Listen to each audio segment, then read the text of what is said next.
이 발달을 하면 기억력도 높아지고요. 집중력도 뭐 한 20분에서 40분까지 높아지기도 하고 창의력, 판단력 이런 것들이 이제 높아지게 되고요. 또 이 시기는 우뇌가 또 발달을 하기 때문에 예를 들어서 뭐 예능 교육이라든지 이런 것들도 이때 시작하면 좋고요. 학습이 아주 좋은 시기가 되겠죠. 네. 그러다가 이제 초등학교에 뇌가 되면 초등학교에 때는 이제 관자엽이라고 그래서 언어를 담당하는 뇌가 발달을 합니다. 그래서 초등학교 때는 국어 잘하거나 이렇게 뭐 책만 읽은 아이들이 이제 공부를 잘하게 되는 이유가 언어의 뇌가 발달을 하기 때문이죠.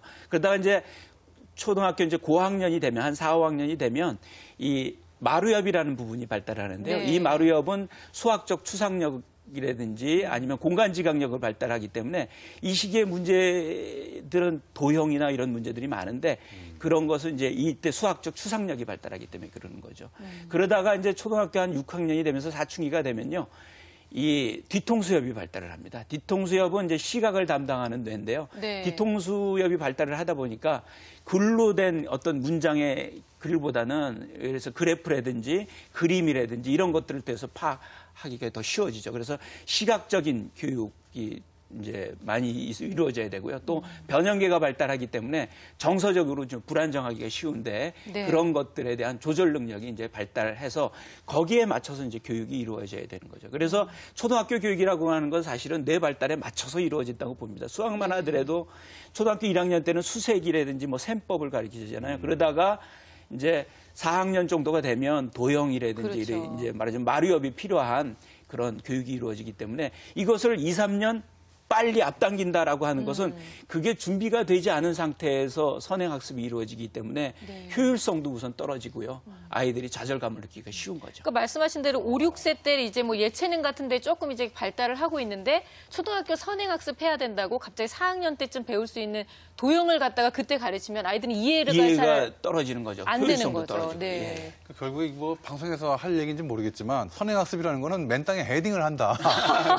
그렇게 보면 될 것 같아요. 준비가 안 된 상태에서. 네네. 근데 이제 학교 과정에서는 그렇게 말씀하신 대로 뇌 발달해서 학교 과정을 네. 쫓아가면 될 것 같은데 근데 문제는 이제 입시를 앞두고서는 조금 땡겨서 해야 되는 거 아닐까요? 또 어떻게 마음이 생각하시나요? 조급해지니까요. 네. 네, 제가 얼마 전에 중학교 1학년 학생을 만났는데요. 공부하고 있는 걸 보니까 수원을 하고 있더라고요. 고등학교 2학년부터 하는 그 수학책을 놓고 풀고 있습니다. 그 제가 궁금해가지고 이제 중학교 1학년 교과서의 연습 문제 뒤에 좀 어려운 문제를 풀어보려 했더니 손도 못 댑니다. 못해요. 네.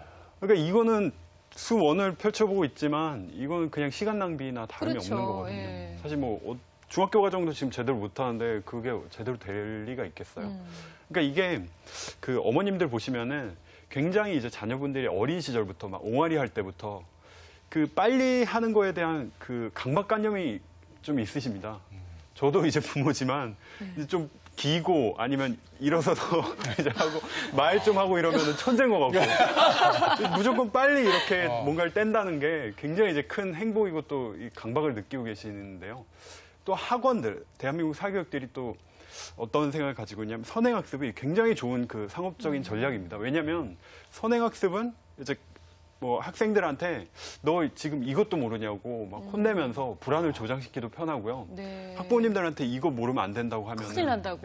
가르치기도 사실 쉽습니다. 그 돈도 더 비싸게 받고요. 그러니까 어떻게 보면 이 대한민국 사교육 선행학습은 부모님들의 어떤 과욕 그리고 불안. 어떤 사교육의 그런 그 상업적인 전략이 절묘하게 맞아 떨어져가지고 굉장히 활성화된 거거든요.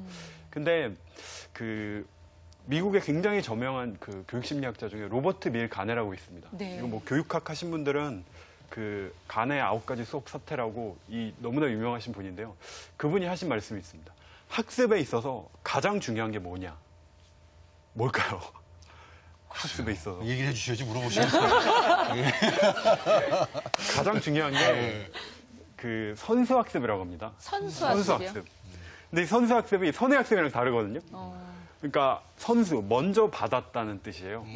그러니까 예를 들어 지금 2단원을 이제 배울 차례면은 1단원을 정말 착실하게 해야지 그걸 딛고 이제 그 다음 단원을 갈 수 있다는 거예요. 선행학습이 아닙니다. 네네. 그러니까 이게 그 공부하려는 그 학습자의 의지보다도 더 중요하다고 하거든요. 네. 그래서 어떻게 보면은 지금 먼저 나가는 것보다 이전에 배웠던 걸 탄탄하게 하는 게 오히려 학습에는 훨씬 더 큰 효과가 있다고 블록 쌓기랑 말씀드립니다. 똑같은 거는 밑에 걸 쌓아놔야지 그렇죠. 그 다음 거 네. 쌓고 그 다음 거 네네. 쌓고. 모래성이니까. 네. 그렇네요. 그러니까 어떻게 보면 우리가 지금 늘 항상 강조해왔고 생각했던 선행학습에 대한 생각을 좀 버리시고 이제는 선수학습, 배운 것, 지난 내용을 확실하게 익히는 것에 좀 집중하는 그런 생각의 좀 전환이 좀 필요할 것 같다는 생각이 들어요. 저희가 생방송으로 지금 오늘 공부의 정석 함께 나누고 있는데요. 지금 시각 11시 33분을 지나가고 있습니다. 자, 그렇다면 우리 두 번째 전문가 노규식 선생님이 생각하시는 공부의 정석은 어떤 건가요? 예, 공부라는 게 특성상 단시간만 하고 끝나는 게 아니고 지속적으로 해야 되는 거거든요. 그래서 그렇죠. 지속적으로 할 수 있는 능력이 중요하고요. 이게 지속적으로 할 수 있게 하는데 반드시 필요한 게 정서입니다. 이 정서가 튼튼하고 안정이 돼야 감정 조절할 수 있는 능력이 생기고 이 감정 조절이 돼야 공부를 지속적으로 할 수 있는 거거든요. 제가 만난 친구들 중에서도 머리도 좋고 기억력, 집중력 다 문제 없지만 이 감정 조절 능력이 안 돼가지고 공부를 못하는 친구들 여럿 만날 수 있습니다. 네. 그러니까 결국은 또 선생님께서 강조하시는 부분은 공부의 정석 두 번째, 바로 정서다라는 네, 말씀이신데 저희가 뭐 부모 자녀 관계에서도 그렇고 공부에서도 그렇고 늘 항상 빠지지 않는 부분이 바로 이 정서입니다. 이 정서의 존재감이 얼마나 크길래 그런지 그 화면으로 여러분께 그 존재감을 알려드리겠습니다.